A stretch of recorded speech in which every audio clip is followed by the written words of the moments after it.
अस्सलाम वालेकुम नाज़रीन, असां ई वक्त मौजूद है तहसील जलालपुर पीरवाला और ये इलाके जड़े ने सिरवानी शाह सावण दी बस्ती पलादपुर और लंगर दे इलाके जड़े ने इतना बन त्रुट गए और एक इलाका मकीन जड़ा है सारे नाल मौजूद हैं। ये सावण दी बस्ती तो रोड वेंदा पे और कटाव थींदा पे तेज़ पानी था आ चुके और इतना आवाम दा जड़ा है हजूम है देखने को मिले और असां इन्हें कने पुछूं कि ई इलाके जड़ा मैं दसे ने इलाके ई इलाके कितना नुकसान थे और केड़े केड़े बन जड़ा है त्रुटन ए दसे ऐसे लाला जी ये जरा ये वार्ड साढ़े बुढ़े वे न बाल छोटे छोटे न बन ही आला टुट गए अपना लंगर आला बिया टुट गए पलादपुर आला परेशान नाल ही से छोटे छोटे बच्चे ने चाह ते मोटरसाइकिल ते भजदे वदे आए कई वेले की वेंदे पे आए कई वेले की वेंदे पे आए ये वार्ड सारे अपने न ये सारे तुहाडे सामने न यके दे यके जेरे बोर्ड ते परे थी गए हुण रोटी कनू हालात कनू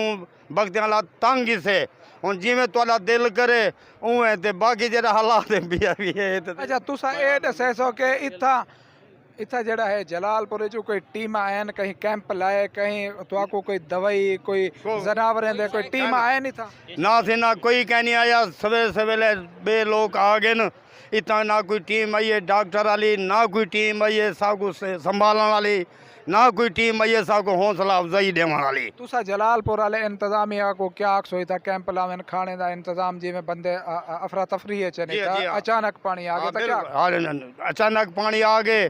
थोड़ी मेहरबानी हो सी इतना कैंप लाओ छोटे छोटे बच्चे न चलो उन्हें टुकर पानी मिल वजे चलो जिद्दी जाड़े हैं ये थोड़ी मेहरबानी हो सी ते असां जरा परेशान थे खड़े हैं ढेर सारे ए भी इतना नाज़रीन परेशान है नयादन जलालपुर जो जड़ा है इंतजामिया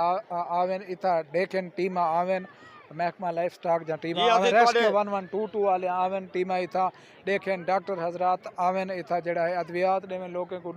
देखें और सारे नाल बे दोस्त भी मौजूद हैं असा उन्हें कने पूछूं कि इथा जड़ा है दरिया सतलुज दा पानी बहु ही जड़ा है तेज़ी नाल वांदा पे और कटाव करेंदा पे ये तो गालबन शाम तक जलालपुर बन नाल रल क्या तो आपको लगता है कि पीछे कितना नुकसान थे जा खदशात हैं नुकसान दे नुकसान से बड़े थे बड़ा नुकसान थे इतना कोई कह नहीं आया ना कोई सरवानी शाह आए ना कोई पलादपुर आए ना कोई लंगर आए कोई इंतजामी कह नहीं आए कोई शाह कह नहीं आए असा आप बुढ़ते वधे आए बचते वधे आए बाल ही बचेंदे वधे आए जनावर बचेंदे वधे आए पानी का इतना तादाद है जो तो आपको क्या दसाऊँ तो पानी जरा है इंशाअल्लाह शाम तोड़ी जलालपुर को टक्कर आंदे सी पानी बड़े जोर का पानी है कोई समझ नहीं आती बंदा हूँ करे तो क्या करे कोई कह नहीं इंतजामिया आया ना कोई कैंप वाले आए ना कोई डॉक्टर आए कोई शा कह नहीं आए असा अपने तहत आप बचते वधे आए बुढ़ते वधे आए तरदे वधे आए जरा कोई थींदा पे सारे नाल कोई कह नहीं आया असा ही वक्त हूँ खड़े आए ये बन त्रुटे हूँ बस्ती तो सिजावलपुर तो यका पानी है कोई समझ नहीं आती बालें को छत्तू ते बिलाई बैठे आए आप तले खड़े आए थे बाल छत्तू ते बैठे थे हूँ उन्हें बालें नाल जरा आके रोटी पानी चाह कोई मिसाल खीर ओ ही ना थिया थोड़ी मेहरबानी थी सके तो इतना कैंप लाओ इतना सारे नाल कोई आवाम दा इहो आखण है कि इतना अचानक जड़ा है पानी आ गया और इतना कोई टीमा नहीं आया कि ताकि कोई महफूज मकामात ते जड़ा है घिन वजन हा या कोई राशन पानी का इंतजाम किया वजा तुस हुण जलालपुर के इंतजामिया को क्या आखना चाहते वे कि केड़ी चीज़ की फराहमी इतना यकीनी बनावन जल्द असा इहो कुछ आखना चाहते हैं आवेन आते साकू आन देखें साकू खर्चा देवेन ताकि असां हौसला अफजाई देवें साकू मेहरबानी करें कैंप लावें इतना डॉक्टरें का इंतजाम करें छोटे छोटे बाल हैं बीमार थी पेन सैलाब कने बुक कने अज मरदे थे मेहरबानी करो तो इतना जरा है तुसा आओ तो बाकी ये गाल है तो अगू असा आते पे आए तुसा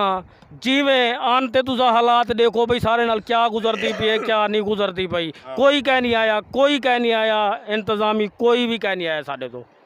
इन्हें दा भी इहो अखान है जेड़े के मुतासरीन इतना साढ़े नाल खड़े ये भी आदन के जलालपुर जो हाली तक इतना कोई भी इंतजाम क्या नहीं किए गए ना ही कोई किस तरह की टीम आई है ना कैंप लाए गए जिमें के साढ़े बाल बच्चे रुलते पे उवें ही जानवर जेड़ा है वो रुलते पे ना उन्हें किते चारे का कोई बंदोबस्त किया गया ना कुछ। तो इन्हें दी यह दरखास्त अपील है कि जल्द तो जल्द जेड़ा है जलालपुर इंतजामिया इतना विजिट करे वर्क करे इन्हें दी दाद रसी की।